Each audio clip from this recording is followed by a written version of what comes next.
Hello দর্শক, আসসালামু আলাইকুম। সবাই কেমন আছেন? আশা করি যে যেখানে আছেন ভালো আছেন, সুস্থ আছেন। আমরাও আলহামদুলিল্লাহ আপনাদের দোয়া এবং ভালোবাসায় ভালোই আছি। আজকে কিছুদিন পরে আরও একটা ভিডিও নিয়ে আসলাম।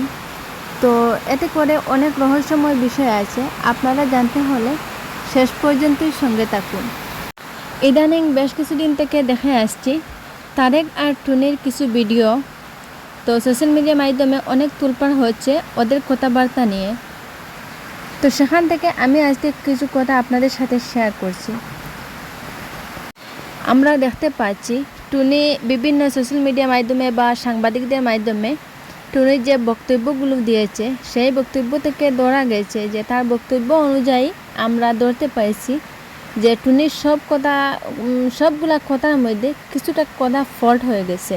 তো ওই কথার থেকে কিছুটা জিনিস ধরা যাচ্ছে যে টুনির যে কথাবার্তাগুলা, টুনির যে বক্তব্যগুলা, ওই বক্তব্যের মধ্যে অনেকটা আমরা ডিফারেন্ট দেখতে পেরেছি। টুনি যেভাবে মায়াখান্না দিয়ে কথাবার্তা বলেছে, ওই কথাগুলো সবটা সত্যি না, তার প্রমাণও সরাসরি পাওয়া গেছে। যখন টুনি তার হাজব্যান্ডকে একটা কিডনি ডোনেট করেছিল, তারপর থেকে তার হাজব্যান্ড এতটাও সুস্থ হয়ে ওঠেনি। তার হাজব্যান্ড অনেক পাওয়ারফুল ঔষধ খেয়ে যাচ্ছে, দিনের পর দিন সে ঔষধ খেয়ে ঔষধের উপরেই বেঁচে আছে। আর এদিকে টুনি চড়াচ্ছে তার হাজব্যান্ড নাকি ঘরে বসে বসে সব সময় ফোন নিয়েই ব্যস্ত থাকে। আর আরও একটা মেয়ের সাথে নাকি সে পরকীয়া করছে, একটা সম্পর্ক সে জড়িত হয়েছে। সেটা টুনির মুখ থেকে আমাদের কথা শোনা। তো টুনির মুখ থেকে যে শুধু আমরা শুনেছি তা কিন্তু না, সব সোশ্যাল মিডিয়ার মাধ্যমেই সে বলেছে। তো সবাই শুনেছে আমার মনে হয়। এখানে টুনির মুখ থেকে শোনা যাচ্ছে তাদের একটা ছেলেও আছে। তো তাদের ছেলেকে দিয়ে নাকি টুনির হাজব্যান্ড একটা মেয়ের নাম্বার ডিলিট করেছে। তো আমার মনে হচ্ছে না যে এই সময়ে বর্তমান যুগে এসে একজন মানুষ নাম্বারটাও যে ডিলিট করতে পারবে না, এরকম কোনোভাবেই হতে পারে না। ওই কথাটা হচ্ছে একটা ভুল কথা। টুনির যে মায়াকান্না আমরা দেখতে পেরেছি, ওই মায়াকান্নার আড়ালে অনেক কিছু লুকিয়ে আছে। আসলেই টুনির হাজব্যান্ড কোনো প্রেম করেনি, এটা একদম সরাসরি বাস্তব কথা। আর টুনির হাজব্যান্ড যে হসপিটালের মাধ্যমে দেখা গেছে হাউমাউ করে কান্না করে বলছে যে তার অনেকটা অসুবিধা হচ্ছে, আর বর্তমানেও সে অনেক অসুবিধার মধ্যে আছে। তার যে একটা কিডনি ডোনেট করা হয়েছে, তা অন্য একটা কিডনি নিয়ে তার লাগানো হয়েছে। তার ঠিক আছে, তার ওয়াইফ তাকে অনেক বড় একটা হেল্প করেছে, তার পাশে দাঁড়িয়েছে, কিন্তু সে ততটাও ভালো না, ততটাও সুস্থ না। সবসময় তার পাওয়ারফুল ঔষধ খেয়েই চলতে হচ্ছে। আর সেই পাওয়ারফুল ঔষধগুলা ব্যবহার করার পর থেকে তার শারীরিক দিক দিয়ে অনেকটাই প্রবলেম হতে চলেছে। আর সেই প্রবলেমের দিক দিয়েই সে কিন্তু ভুগছে।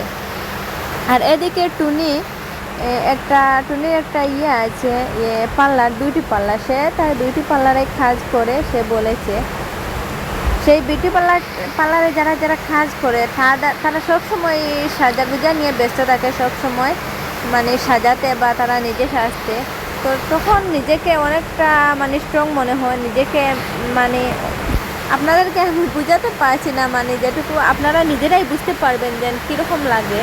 হয়তো তার সেই অনেক কিছু প্রয়োজন, তার হাজব্যান্ড যেহেতু তাকে সব দিক দিয়ে তাকে পারফেক্ট রাখতে পারছে না বর্তমানে, যেহেতু সে অসুস্থ তাই।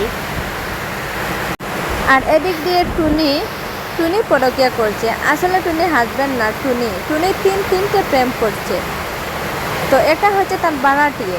তো যে তার বাড়াটির সাথে যে প্রেম টুনি ধরা পড়েছে তার হাজব্যান্ডের চোখে, ওটা হচ্ছে তার নিজের পাশের রুম আর কি, তাদের বাড়ির বাড়াটিয়ে।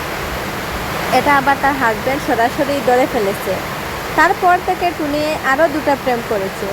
তো শুধু প্রেম নয়, তাদের অবৈধ একটা সম্পর্ক আর কি হয়ে গেছে। যেহেতু হাজব্যান্ড আছে, যে হাজব্যান্ড থাকা অবস্থায় যদি কেউ প্রেম করে, তো সেটাকেই আর কি অবৈধ সম্পর্ক বলে, আমাদের বাসায় যেটা অবৈধ সম্পর্ক। কারণ হাজব্যান্ড থাকা অবস্থায় তো প্রেম করা কখনোই এটা বৈধ না, এটা হচ্ছে অবৈধ।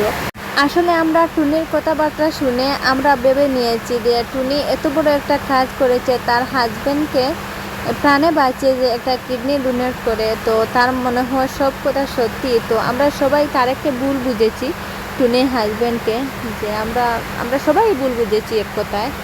টুনি যেভাবে মায়া খান্না দিয়ে সবার মন জয় করে নিয়েছে, তারেক তো সেই রকমভাবে পারেনি, কারণ সে তো অভিনয় এতটাও পারে না টুনি যেরকম অভিনয় করতে পারে।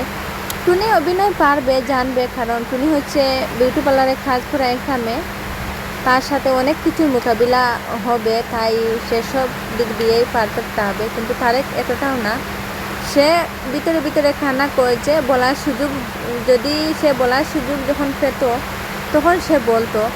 আর এদিকে টুনি তো নিজেই বলেছে, তাই টুনির কথা আমরা সবাই প্রথমে বিশ্বাস করে নিয়েছি। তো এখন দেখা গেছে, আপনারা সবাই দেখতেই পারবেন, এই যে দেখতে পাচ্ছেন ছবিটা, তারেকের মুখটা কীরকম। তাকে দেখলে কি কখনো ভাবা যায় সে এরকম একজন মানুষ? তার তো অনেক বয়সও হয়ে গেছে, তাদের একটা ছেলেও আছে, অনেক বড় হয়ে গেছে ছেলেটাও।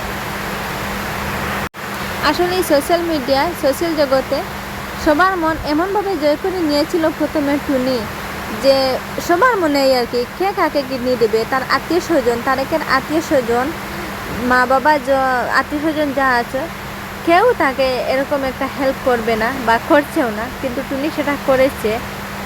তো এখন দেখা গেছে টুনি তার সব কিছু পাচ্ছে না তারেকের কাছে, তাই সে প্রেমের দিকে আসক্ত হয়েছে, অন্য ছেলের দিকে আসক্ত হয়েছে।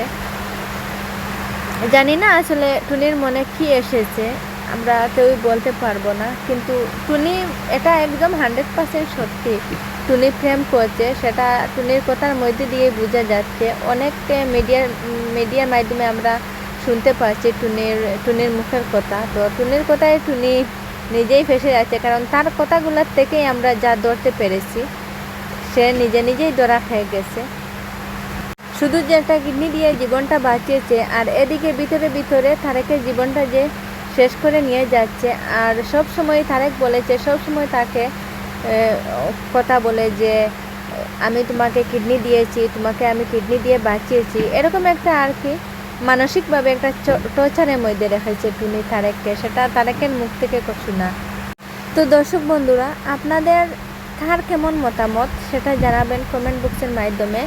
আমার মনের মধ্যে যা এসেছে আমি বলে দিয়েছি, আর আরও অনেক কিছু বলার আছে, কিন্তু সব কথা গুছিয়ে বলতে গেলে অনেকটা টাইম লেগে যাবে, তো এতটা সময় কিন্তু সবার হয়ে ওঠে না। তো আজকের জন্য এই পর্যন্ত, নতুন ভিডিও আসছে।